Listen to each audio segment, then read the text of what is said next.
I am Mr. Maradeni Okokondem in this Republic of Biafra, nnamdikanu and his IPOB government of Biafra. I thank God Almighty for keeping every one of us alive, keeping our fans alive, keeping Nnamdikanu alive. I thank God Almighty for keeping someone like alive and the progress he's doing. I thank God for all our fans. May God bless every one of us and take the whole glory in the name of our Lord Jesus Christ. Amen. Now, if you see, U.S. government departments of independence recognizing Biafran Republic government in exile is a welcome omen. Is joy and happiness to every Biafrans, and is the hand of God doing it. Have you seen it? Because in the first war, Biafran war, America was sitting on fence. They did not fight for Nigeria. They did not fight for Biafra. They were watching. But by the time America will realize and wake up to come out to support Biafra, Biafra have given up. The one have announced no victor, no vanquish. That way makes American to go back. And America to recognize Biafra government in exile show you that America understand what independence mean. And America have watched closely from the time of Nnamdikanu to Simon Ekpa now, that Biafra have not break any international law of fighting for freedom. That Simon Ekpa and Nnamdikanu, we are following the right course on the right way, in the right time, with the right behavior, character, and the understanding. Do you see what they recognize us? And this to prove to you that America themselves have fought for their independence. They have been in bondage under British for so many centuries. That made them to rise up in 1775 to start fighting for their independence. And they know the pain they passed through. They know how they suffered. They know how British maltreat them. And they look at it in the same way Nigerians are persecuting Biafra now. That's why they rise up and say, no, enough is enough. We have to come up and recognize these people. After all, there was a time we were like them. British call us all sorts of names, rebels, terrorists, people who are not supposed to be. But today we are what they are today. This is what they come out to support us. And this will show you that Simon Ekpa, by God's grace, he is doing a fantastic job, a marvelous job, taking Biafra struggling, restoration of Biafra to a different dimension, which Nnamdikanu have already said before they kidnap him. Watch that young man, that Simon Ekpa, is bringing this thing to a new dimension. He's moving well. He will do it. People should follow him. People should hear him. And that's what is happening now. And this will prove to the enemies of Biafra, enemies of Simon Ekpa, those that have betrayed Nnamdikanu, those have said that Simon Ekpa is using Biafran cause to make business. Those will prove to them that Simon Ekpa is sincere, working honestly for their good and for my good. I mean DOS. Pastor Emeka Livingstone, Madam Azuka, Biafran Gaddafi, and all of them that deserted Simon Ekpa. This will prove to them that God is working with Simon Ekpa. But United States of America, recognizing the work of God that used Simon Ekpa to be doing, will prove to them that Simon Ekpa hand is clean. Simon Ekpa is working with the direction of God, working with the sense that God has given to him. And I thank God for Biafran Medium Warriors and the Biafran cabinet of Biafran government in exile, how they give Simon Ekpa support. Continue being with him, no matter how they criticize them. And I use this opportunity to thank Finland government that accommodate Biafra Simon Ekpa and give him rights to become Finnish citizen. God bless every one of them. And I use this medium to thank all of our fans all over the world that acknowledging what Simon Ekpa is doing. And I thank all the whole people that financially helping different governments in exile. And I thank our men on the ground, the reason they put. And all these things were the things that make US to recognize Biafran Republic governments in exile. And this recognition that US are giving us will make Nigeria to know that really Biafra have come to stay. Oh Biafra, the land of freedom. Oh Biafra, the land of freedom. No matter what enemies are saying, Biafra must stay. No matter what the enemies are doing, Biafra have come to be. This is what America proved now.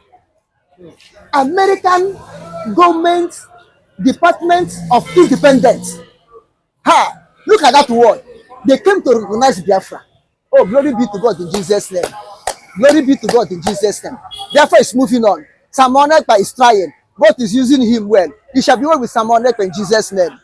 God will continue to strengthen him, give him more wisdom, more knowledge in Jesus' name. Until finally nnamdikanu will come out. They will team up together and to make Biafra to be a nation that will be recognized in the world with a good work, not evil work. This will prove to Nigeria that they better settle with Biafrans now. That they better come to negotiation with Biafra now. Not negotiation to drop Biafra, but negotiation for Biafra to give them portion, to build their embassy, negotiation to have diplomatic relationship with Biafra, negotiation to share access with Biafra, negotiation for them to Biafra to give them expatriates to help them rebuild Nigeria. You understand? This type of what they will do.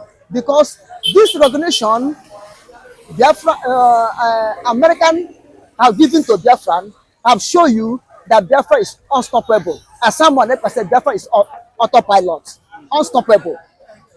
This have we show them that what nnamdikanu have said that Biafra have crossed a line of no return than to be on their own. This one have proved it. America have proved to the whole world that Biafra is a nation.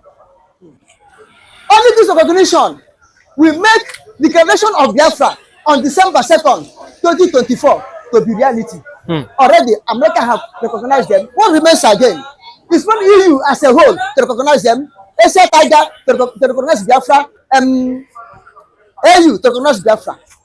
If all these nations come out and recognize Biafra, as America do it openly now, what remains for Nigeria? It's also okay, you can go. They cannot hold you. We are already preparing by saying, let us settle out of court. Let us go into negotiation out of court. They have seen the hard right of the war. And the hard right is coming up boldly every day, now and then. Hard right is coming up boldly. American recognition will show you that the handwriting on the wall in favor of Biafra is coming boldly now. In capital letters, not in small letters, in capital letters, engraved on a stone that cannot be broke. Have you seen it? So may God Almighty bless the government of America, bless American people, even bless Donald Trump, bless this 2024 election in favor of Donald Trump, and so shall it be in Jesus' name. Amen. Okay. Finally, so you feel with the US now coming to support the Biafra agenda, the Biafran freedom.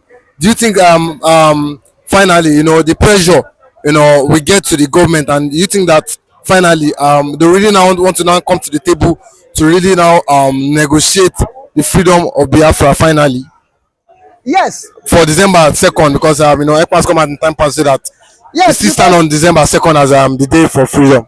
American recognizing Biafra government in exile will make the British also to do what?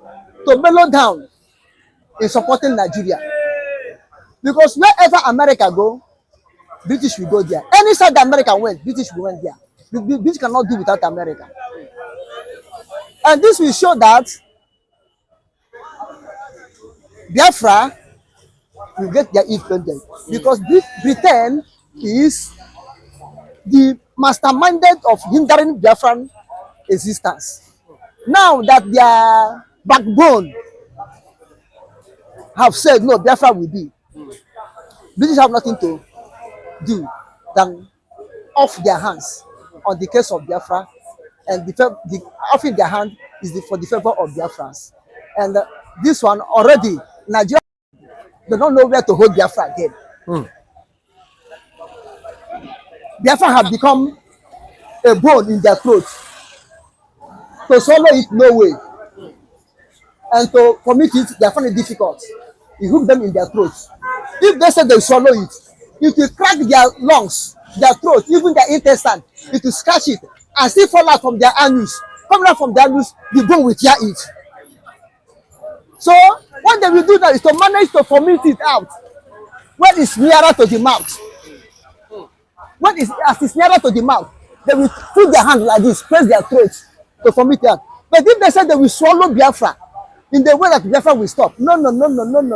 From their throat, it will crack, cut everything into their intestine, cut everything, and fall out from their anus and still be Biafra. So America have proved it to them. They better swallow Biafra out and let Biafra go. That's the only thing. Let Biafra go.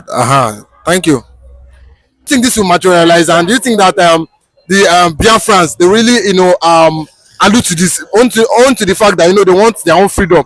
Do you think that they want to really negotiate Nnamdikanu's freedom for 2027 gain? I know that Biafra is not negotiable. It was federal government that has been, begging or asking Nnamdikanu for, to reach for a truce. And if anybody is telling you that Samuel Ekpa is saying that federal government will use that as a stepping stone to, get votes, huge votes from southeastern Nigeria, it's not true. It's not true because the negotiation, everybody will see what will play out.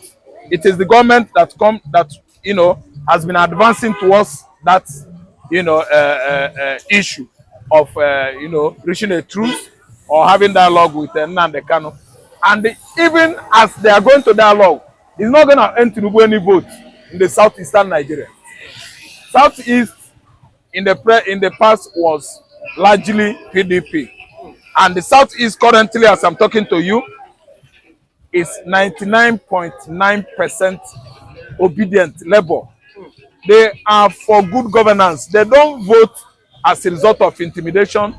They are not voting as a result of somebody that is telling lies at the age of 90. All these old men, old politicians in Nigeria lying and making themselves God over us, over people. No, you can't make yourself a God over the Igbos. The Igbos are people I know that always stand on the angle of resilience. They suffer for themselves. They do whatever they do for what? For clarity, basis of clarity, based on clarity. Yeah, they don't do anything because they want to please anybody or they want to please man or to go down before intimidation. No, intimidation is what Southeasterners had most in their lives. Nothing like that. What is playing out is that it was the legal counsel of Nnamdikanu that's prevailing on Nnamdikanu to agree on that kind of negotiation federal government is asking him for. And let me tell you, whether negotiating or not negotiating, Biafra is impregnable. This country called Biafra has come to stay. Many years ago, before Juku, many years ago, before Rafu was Like, many years ago, in fact, the agitation is older than anybody in Igbo man. The first people that started it were Sierra Leonean Igbos. They were Igbos, but after the era of slave trade, we are Wilberforce, Booker T. Washington, Abraham Lincoln, after totally, outrightly extricated the slaves in America, many were deported back to West Indies, back to Africa, and these Igbos that were deported back to Africa, they settled in Freetown, Sierra Leone, And most of them, they started the agitation for Biafra because they could see that Igbo is not a small nation. They have even seen that Britain themselves, they are not much better than the Igbos then. That's why you have somebody like James Bialy and the rest of them that agitated for Igbo. Our name in those days, Hebo, Igbo, Ebo, then Igbo. See, this is what we are called today, Igbos. Originally, we are not pronouncing it that way. The way they pronounced Igbos now was not exactly what they pronounced in those days. And there are people that agitated for that. So if anybody is saying that Tinubu is doing so that Biafra will be no more. No, we are not Yoruba. We're Igbo. Yoruba is for Dudua. They should know how to take the business of their own agitation for. Igbo man is agitating for his own. So Tinubu is not the person that is going to end Biafra by telling nnamdikanu for a negotiation. They want to reach a truce so that there will be no escalation of war. That truce, that agreement or negotiation is working towards peace. Doesn't mean it's going to end Biafra. Frankly, I'm speaking to everybody. Biafra is not going to end. Anybody that is talking or thinking from the angle of cowardice, maybe nnamdikanu is falling now, he's a coward, blah, blah, blah, does he want to die? It's a lie. Is it easy to sit one place for 7 months after abduction? The way they brought him from Nairobi indicated that the man is still a hero today. nnamdikanu is a hero tomorrow, and they will remain our hero. Okay. Getting vote for what? I thought the Southeasterners are not going to vote for Tinubu. Okay, if Tinubu releases nnamdikanu, I know Igbos. They're not going to vote for him. It is their right to agitate for Biafra. If you intimidate them into voting for it, means they don't know what you are doing. They will stand. They need to stand on their ground. On their ground now. Release somebody that is free. You kidnap him from Nairobi. Why must we vote for you as a result of luring us into negotiating Biafra? Is Biafra negotiable? Because they might want to say that okay, he has to sign, he has to canvass for under duress. If he points gun at me and say let me climb this, I will climb and come back. That is under duress. Somebody negotiating on gunpoint. Is it bad thing? nnamdikanu was not the only person that was forced under duress to do certain things. There are many people like that. So if you force somebody on duress, does it mean that that person is a coward? After that, let me tell you, even if they give him money, even if whatever they give him, or that money is from Biafra land, I will never ever say nnamdikanu collected bribe. The money is from our land.